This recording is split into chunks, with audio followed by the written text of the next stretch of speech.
Good morning to all. அனைவருக்கும் இனிய பொங்கல் தின நல்வாழ்த்துக்கள். இன்றைக்கி வந்து ஒரு ஸ்பெஷல் டே. இன்றைக்கி வந்து பொங்கல் இல்லையா? அதனால் இந்த வீடியோவில் இருக்கக்கூடிய மெசேஜ் வந்து பார்த்திங்கன்னா ஒரு ஸ்பெஷல் மெசேஜ் அப்படின்னு தான் நம்ம சொல்லலாம். ஓகேவா? எப்போவுமே பார்த்திங்கன்னா சக்ஸஸ்ஃபுல் பீப்புள் வந்து நமக்கு வந்து 1% தான் இருப்பாங்க. மீதி 99% பார்த்திங்கன்னா ஆர்டினரி பீப்புளாக தான் இருப்பாங்க. அப்போ இந்த வீடியோவை வந்து பார்த்திங்கன்னா அந்த 1% பீப்புளுக்காக தான். இந்த வீடியோவை பார்க்குறவங்க பார்த்து இதை கரெக்டாக வந்து நீங்கள் ஃபாலோ பண்ணுறவங்க கண்டிப்பாக அந்த டாப் 1%ல் வருவீங்கன்னு சொல்லிட்டு என்னால் அஷ்யூர் பண்ண முடியும். ஓகேவா? ஸோ அப்போ வந்து இந்த வீடியோ வந்து நாட் ஃபார் ஆல், எல்லாருக்குமே கிடையாது. அந்த 1% பீப்புளுக்காக தான். ஓகே, நான் வந்து மெசேஜுக்கு வந்து வரேன். எல்லா பேரண்ட்ஸும் சொல்கிற கம்ப்ளைண்ட் என்னென்னு பார்த்தீங்கன்னா, என் பையன் வந்து ரொம்ப டிப்ரெஸ்டாக ஃபீல் பண்ணுறான், ரொம்ப ஸ்ட்ரெஸ்ஸாக இருக்கிறான், காலையிலேருந்து சாயந்தரம் வரைக்கும் நமக்கு வந்து படிக்கிறான், வேறு எதை பற்றியுமே நம்ம வந்து திங்க் பண்ண மாட்றான், ரொம்ப டிப்ரெஸ்டாக இருக்குது, ஸ்ட்ரெஸ்ஸாக இருக்குது அப்படின்னு சொல்கிறாங்க இல்லையா? ஆனால் வந்து பார்த்தீங்கன்னா அது உண்மையே கிடையாது. படிக்கிறதுன்றது ஒரு சிம்பிள் ப்ராசஸ் இல்லையா? ஒரு கதை புக்கை படிக்கிறோம், ஒரு மூவிக்கு போகிறோம். ஓகே, அதை மாதிரி தான் படிக்கிற ப்ராசஸ். ஒரு கதை புக்கை ஒரு நாள் உட்காந்து படித்தா, ஒரு நாள் ஃபுல்லாக கதை புக்கு படித்தா அவங்களுக்கு வந்து ஸ்ட்ரெஸ் ஆகுமா? இப்போ ரீடிங் ஹேபிட் யாருக்குமே இல்லை. நான் சின்ன பையனாக இருக்கும்போதெல்லாம் லைப்ரரிக்கு போவோம், படிப்போம். கதை புக்கை படிக்கல அவ்வளோ இன்ட்ரெஸ்ட்டாக வந்து இருப்போம். ஒரு லைப்ரரியில் வந்து பார்த்தீங்கன்னா வரிசையாக ரேக்கில் வந்து பார்த்தீங்கன்னா ஸ்டோரி புக்ஸ் வந்து இருக்கும். அந்த ரேக்கில் வந்து பார்த்தீங்கன்னா ஒரு லைனை ஃபுல்லாக யார் முதல்ல படித்து முடிக்கிறா, எல்லா புக்கையும் அந்த ஒரு ரேக்கில் வந்து ஒரு 150 புக் இருக்குன்னா அந்த 150 புக்கையும் யார் முதல்ல படித்து முடிக்கிறான்னு சொல்லிட்டு அப்படிலாம் நாங்கள் வந்து காம்படிஷன் வந்து நமக்கு இருக்கும். இப்போ ரீடிங் ஹேபிட் வந்து இல்லை. இப்போ வந்து வாட்சிங், நிறைய பேர் வந்து எல்லாம் மூவி பார்க்குறது, இல்லை கிரிக்கெட் பார்க்குறது. இப்போ கிரிக்கெட் வந்து பார்த்தீங்கன்னா காலையிலேருந்து சாயந்தரம் வரைக்கும் உட்காந்து பார்க்குறீங்க. உங்களுக்கு வந்து டிப்ரெஸ்டாக இருக்குதா, ரொம்ப ஸ்ட்ரெஸ்ஸாக இருக்குதா? படம் வந்து 3 மணி நேரம் அட்ட ஸ்ட்ரெச் உட்காந்து அப்படியே ஃபுல்லாக பார்க்குறீங்க. அந்த படத்தை பற்றி நீங்கள் வந்து கிளாஸ் வந்து நீங்கள் வந்து டிஸ்கஸ் பண்ணுறீங்க. உங்களுக்கு வந்து டிப்ரெஸ்டாக இருக்குதா, ஸ்ட்ரெஸ்ஸாக இருக்குதா? இல்லை இல்லையா? அதை விட சிம்பிளஸ்ட் ப்ராசஸ் தான் நமக்கு வந்து படிக்கிற ப்ராசஸ். ஓகேவா? இங்கே நீங்கள் என்ன பண்ணுறீங்கன்னு பார்த்தீங்கன்னா, நீங்களே ஸ்ட்ரெஸ்ஸை வந்து இன்க்ரீஸ் பண்ணிக்கிறீங்க. நான் தான் கிளாஸ் வந்து நம்பர் 1 வரணும், நான் தான் வந்து கிளாஸ் டாப்பாக இருக்கணும். ஈவன் பேரண்ட்ஸ் கூட என் பையன் தான் வந்து கிளாஸில் டாப்பாக இருக்கணும்னு சொல்லிட்டு ஒரு ப்ரெஷரை வந்து நீங்கள் வந்து கிரியேட் பண்ணிக்கிறீங்க. அப்போ ப்ரெஷரை கிரியேட் பண்ணிட்டு நீங்கள் படிக்கும்போது தான் இந்த ஸ்ட்ரெஸ்ஸு, அப்புறம் இந்த இதெல்லாம் வந்து வர்றது, டிப்ரெஸ்டாக ஃபீல் பண்ணுறது எல்லாமே இதனால தான் வருது. நீங்கள் ஒன்றே ஒன்று பாருங்கள், நீங்கள் வந்து உங்கள் நாலேஜை இம்ப்ரூவ் பண்ணுறதுக்கு மட்டும் நீங்கள் வந்து படிங்க. உங்களுடைய டார்கெட் வந்து நீங்கள் என்ன இருக்கும் பார்த்தீங்கன்னா, ஃபஸ்ட் ரேங்கோ இல்லை டாப்பர்ஸோ இருக்கவே கூடாது. உங்களுடைய நாலேஜை வந்து இம்ப்ரூவ் பண்ணுறதுக்கு மட்டும்தான் இருக்கணும். இப்போ நீங்கள் வந்து ஒரு ஈக்லிபிரியம் சாப்டர் வந்து எடுத்துக்கிறீங்க. ஈக்லிபிரியம் சாப்டர் தான் இருக்கிறே கொஞ்சம் கஷ்டமான சாப்டர் நினைக்கிறேன் 11th இல்லையா? அப்போ எல்லா ஸ்டூடெண்ட்டுமே அதான் நமக்கு வந்து கஷ்டமான ஃபீல் பண்ணுவீங்க. அப்போ ஈக்லிபிரியத்தில் அது அந்த டாப்பிக்கில் என்ன தான் சொல்ல வராங்க? இப்போ ஃபஸ்ட்டு பார்ட் வந்து என்ன கொடுத்துருப்பாங்க பார்த்தீங்கன்னா, ஈக்லிபிரியம் கான்ஸ்டன்ட் கேசி கண்டுபிடிக்க தான் முதல்ல ஆரம்பிச்சிருப்பாங்க. அப்போ கான்சன்ட்ரேஷன் கொடுத்தா எப்படி கேசி கண்டுபிடிக்கிறது, கேசி கொடுத்து கான்சன்ட்ரேஷன் எப்படி கண்டுபிடிக்கிறது, அதான் நமக்கு வந்து மொதல் டாபிக் வந்து இருக்கும். இந்த மாதிரி ஒரு 5 டாபிக் தான் அந்த சாப்டரே நமக்கு வந்து மொத்தமாக இருக்கும். ஓகேவா?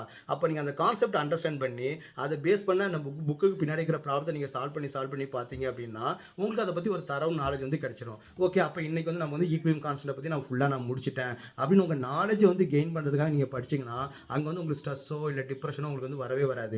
நீங்கள் வந்து நாலேஜை கெயின் பண்ணுறதுக்காக நீங்கள் புக் பேக் ப்ராப்ளத்தை வந்து சால்வ் பண்ண ஆரம்பிச்சிங்க அப்படின்னா ஒரு ப்ராப்ளத்தை வந்து நீங்கள் வந்து சால்வ் பண்ணுவீங்க. அப்போ நமக்கு வந்து அது தெரிஞ்சிடும், பரவாயில்ல எனக்கு தெரிஞ்சிச்சு, எனக்கு கான்செப்ட் நான் அப்ளை பண்ண எனக்கு தெரிஞ்சிச்சுன்னு ஹாப்பியாக வந்து இருக்கும். சப்போஸ் உங்களுக்கு தெரியல அப்படின்னா, எனக்கு கான்செப்ட் தெரியும், பட் ஆனால் இதில் வந்து வேறு மாதிரி கொடுத்துருக்குறாங்க, இதை நான் யோசிக்கவே இல்லை, ஆனால் இப்போ நான் தெரிஞ்சுக்கிட்டேன் அப்படின்னு சொல்லிட்டு ஹாப்பியாக இருக்கும். ஸோ இந்த மாதிரி நீங்கள் ஹாப்பி மைண்டோட படிச்சிங்க அப்படின்னா அட்ட ஸ்ட்ரெச்சில் பார்த்தீங்கன்னா உங்களால் 20 ப்ராப்ளம் 30 ப்ராப்ளம் உங்களால் வந்து சால்வ் பண்ண முடியும். அதே இது இன்னைக்கு எப்படியா உட்காந்து நான் வந்து 10 ப்ராப்ளம் சால்வ் பண்ணணும், நான் வந்து பிளான் போட்டுட்டேன், இன்னைக்கு இந்த 10 ப்ராப்ளம் எப்படியா சால்வ் பண்ணணும், மொதல் ப்ராப்ளம் கான்செப்ட் அண்டர்ஸ்டாண்ட் பண்ணாமல் மொதல் ப்ராப்ளம் இப்படிலாம் சால்வ் பண்ணியிருக்காங்க, 2வது ப்ராப்ளம் இப்படிலாம் சால்வ் பண்ணியிருக்காங்க, 3வது ப்ராப்ளம் இப்படிலாம் சால்வ் பண்ணியிருக்காங்க. அந்த மாதிரி உட்காந்து படிச்சிங்க அப்படின்னா 11வது ப்ராப்ளம் வரும்போது மொதல் ப்ராப்ளம் வந்து மறந்து போயிடும். அப்போ உங்களுக்கு வந்து ஸ்ட்ரெஸ் வந்து வந்துடும். ஐயோ, நான் 2 மணி நேரம் உட்காந்து படித்தேன், ஆனால் வந்து பார்த்தீங்கன்னா என்னால் ப்ராப்ளம் வந்து சால்வ் பண்ண முடியல அப்படின்னு வந்து பார்த்தீங்கன்னா உங்களுக்கு வந்து ஸ்ட்ரெஸ் வந்து வந்துடும். ஆனால் நீங்கள் நாலேஜை இம்ப்ரூவ் பண்ணுறதுக்காக படிச்சிங்க அப்படின்னா ஒவ்வொரு ப்ராப்ளம் உங்களுக்கு வந்து சேலஞ்சிங்காக இருக்கும். அந்த ப்ராப்ளத்தை நான் சால்வ் பண்ணிட்டேன், எனக்கு வந்து இந்த கான்செப்ட் வந்து தெரியுது. செகண்ட் ப்ராப்ளம் என்னால் சால்வ் பண்ண முடியல, அப்போ நான் எங்கே மிஸ் பண்ணியிருக்கிறேன், இங்கே மிஸ் பண்ணியிருக்கிறேன். அந்த மாதிரி நீங்கள் நாலேஜை இம்ப்ரூவ் பண்ணுறதுக்காக நீங்கள் படிச்சிங்க அப்படின்னா 1 மணி நேரம் 2 மணி நேரம் 3 மணி நேரம் படித்தாலும் உங்களுக்கு வந்து பார்த்தீங்கன்னா ஹாப்பியாக தான் இருக்குமே தவிர டிப்ரெஷன் ஸ்ட்ரெஸ் வந்து வராது. உங்கள் நாலேஜை இம்ப்ரூவ் பண்ணுறதுக்காக நீங்கள் படிச்சிங்க அப்படின்னா நீங்கள் தான் டாப்பராக இருப்பீங்க. ஓகே, அது வந்து நம்ம மாற்றவே முடியாது. நான் வந்து எனக்கு வந்து என்னோட ஏம் வந்து நீங்கள் டாப்பில் வைக்கக்கூடாது. ஆனால் நீங்கள் யாரெல்லாம் நாலேஜை கெயின் பண்ணுறதுக்காக படிக்கிறாங்களோ அவங்க தான் டாப்பராக வருவாங்க. அந்த டாப்புன்றது பார்த்தீங்கன்னா உங்களுக்கு வந்து பை ப்ராடக்ட் தான். ஓகே, உங்களோட மெயின் ப்ராடக்ட் வந்து பார்த்தீங்கன்னா உங்கள் நாலேஜ் வந்து கெயின் பண்ணணும். அப்போ பை ப்ராடக்ட் வந்து டாப்பராக நீங்கள் வந்து ஆட்டோமேட்டிக்காக ஆகிடுவீங்க. நீங்கள் பை ப்ராடக்ட்டில் நீங்கள் ஃபோக்கஸ் பண்ணீங்க அப்படின்னா மெயின் ப்ராடக்ட்டை விட்டுட்டீங்க அப்படின்னா, ஏன்னா மெயின் ப்ராடக்ட்லேருந்து கிடைக்க தான் பை ப்ராடக்ட். ஓகேவா? நீங்கள் பை ப்ராடக்ட்டில் ஃபோக்கஸ் பண்ணிங்கன்னா மெயின் ப்ராடக்ட் வந்து எப்படி கிடைக்கும், மெயின் ப்ராடக்ட்டும் கிடைக்காது, பை ப்ராடக்ட் நமக்கு வந்து கிடைக்காது. ஓகேவா? ஸோ இதான் நமக்கு வந்து ரொம்ப சிம்பிள் கான்செப்ட். ஓகே, இதை வந்து பார்த்தீங்கன்னா என்னோட எக்ஸ்பீரியன்ஸில் நான் வந்து கிளியராக வந்து சொல்ல முடியும். இப்போ நான் வந்து பார்த்தீங்கன்னா ஆன்லைன் கிளாஸ் தான் நான் எடுத்துகிட்டு இருக்கிறேன் இல்லையா? அப்போ என்ன மாதிரியே நிறைய பேர் வந்து ஆன்லைன் கிளாஸ் வந்து எடுக்கிறாங்க. பட் மற்றவங்களுக்கும் எனக்கும் என்ன டிஃப்ரெண்ட் அப்படின்னு பார்த்தீங்கன்னா, அல்டிமேட் மணி வந்து பார்த்தீங்கன்னா மணி எல்லோரும் நிறையா சம்பாதிக்கணும். நீங்கள் எப்படி அங்கே டாப்பர் ஆகணும்னு ஆசைப்படுறீங்களோ அதே மாதிரி இந்த ஃபீல்டு வந்து நிறைய மணி வந்து சம்பாதிக்கணும். யாரும் மணி வந்து வேணாம்னு சொல்ல மாட்டாங்க இல்லையா? எவ்வளோ காசு வேணாலும் கொடுத்தாலும் வாங்கிக்க தான் செய்வாங்க. அப்போ எல்லாரோட ஏம் என்னது, கொஞ்சம் நிறையா வந்து மணி சம்பாதிக்கணும் அப்படின்றது தான். அப்போ இங்கே மெயின் ப்ராடக்ட் என்னன்னு பார்த்தீங்கன்னா ரிசல்ட். ஓகேவா? இப்போ என்னோட தாட் எப்படி இருக்குன்னு பார்த்தீங்கன்னா, நம்மளை நம்பி யார் வராங்களோ 1 ஆர் 2 ஸ்டூடெண்ட்ஸ், அந்த ஸ்டூடெண்ட்ஸுக்கு என்னென்ன தேவையோ எல்லாத்தையும் பண்ணி பக்கத்தில் உட்காந்து எல்லாத்தையும் சொல்லி கொடுத்து அவனை எப்படியாவது கிளியர் பண்ணி வச்சிடணும். நமக்கு வந்து நிறைய ஸ்டூடெண்ட்ஸ் வந்து தேவை கிடையாது. ஒரு 1 ஆர் 2 ஸ்டூடெண்ட்ஸ் அவனை ஃபுல்லாக ஃபோக்கஸ் பண்ண வச்சு அவனை எப்படியாவது நீட் ஜேஇ வந்து கிளியர் பண்ணி வைக்கணும். மணி வந்து செகண்டரி அப்படின்னு நான் திங்க் பண்ணேன் அப்படின்னா, கண்டிப்பாக எனக்கு தான் ரிசல்ட் வரும். எனக்கு தான் நிறைய ஸ்டூடெண்ட்ஸ் ஜாயின் பண்ணுவாங்க. நான் தான் மணி நிறைய earn பண்ணுவேன். இப்போ இதே மாதிரி எனக்கு என்னோட ஃப்ரெண்ட் ஒருத்தர் வந்து டியூஷன் எடுக்கிறாரு.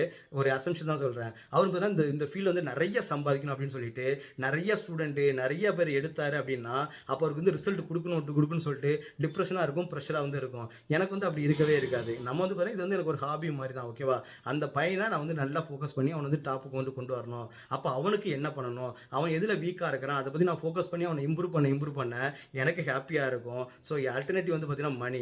அப்போ மணியும் பார்த்தீங்கன்னா ஆல்டர்னேட்டிவாக எக்ஸாக்டாக சொல்ல போனால் நான் தான் மற்ற கம்பேர் பண்ணும்போது என்னால் குயிக்காக வந்து சம்பாதிக்க முடியும் வித்தவுட் டிப்ரெஷன். ஓகேவா? இதுதான் எல்லா பிஸ்னஸில் உள்ள சக்ஸஸும். ஓகே, நமக்கு எப்போவுமே பார்த்தீங்கன்னா யூனிவர்ஸ் வந்து ஒரு லா வந்து இருக்குது. நீங்கள் எந்த ஒரு ஒர்க்கையும் ஃபுல் லவ்வோட செஞ்சீங்க அப்படின்னா, முழு அன்போட என்ன சொல்கிறது, ஒரு சர்வீஸ் மைண்டில் செஞ்சீங்க அப்படின்னு பார்த்தீங்கன்னா, அது வந்து சக்ஸஸ் வந்து நமக்கு வந்து தானாக வந்துடும். ஓகேவா? இங்கே நம்ம என்ன பண்ணிக்கலாம், அந்த உண்மையான அன்பு வந்துருக்குது இல்லையா, அதுதான் மெயின் ப்ராடக்ட்டு. நீங்கள் உண்மையான அன்பு இருந்துச்சு அப்படின்னா மணி வந்து தானாக கொட்டும். மணி வந்து நமக்கு வந்து பை ப்ராடக்ட்டு. அப்போ நீங்கள் மணியை ஃபோக்கஸ் பண்ணிவிட்டு இந்த அன்பை விட்டீங்க அப்படின்னா உங்களால் மணியும் சம்பாதிக்க முடியாது, அன்பாகவும் இருக்க முடியாது, டிப்ரெஷன் ப்ரெஷரில் போய் இருக்கும். ஓகேவா? இது என்னோட லைஃப்ல இருந்து இருக்கிற ஒரு எக்ஸ்பீரியன்ஸு. பட் ஆனால் இது பார்த்தீங்கன்னா நிறைய பேருக்கு வந்து ஐ ஓப்பனிங்காக இருக்கும்னு நான் வந்து ஃபீல் பண்ணுறேன். பட் நீங்கள் ஸ்டூடெண்ட்ஸ்க்கு என்ன பண்ணு பார்த்தீங்கன்னா, ஸ்டூடெண்ட்ஸ் எப்போவுமே நீங்கள் என்ன பண்ணணும்னா ஒன்லி நாலேஜை தான் நீங்கள் ஃபோக்கஸ் பண்ணணும். ஃபஸ்ட் ரேங்க் வந்து ஆட்டோமேட்டிக்காக வரும். சப்போஸ் நீங்கள் வந்து ஏதாவது ஒரு நார்மல் பீப்புள், நீங்கள் ஒரு ஜாபுக்கு போகிற பீப்புளாக இருந்துச்சுன்னா உங்களுக்கு வந்து சர்வீஸை தான் நீங்கள் வந்து ஃபஸ்ட்டு ப்ரியாரிட்டி வைக்கணும். மணி தன்னால் ஆட்டோமேட்டிக்காக நிறையா வந்து கொட்டும். ஓகே, அப்போ நீங்கள் எது மெயின் ப்ராடக்ட் எது பை ப்ராடக்ட்ன்ற கிளியர் ஐடியா இருந்துச்சுன்னா நீங்கள் கண்டிப்பாக லைஃப் வந்து சக்ஸஸ்ஃபுல்லாக ஆக முடியும்.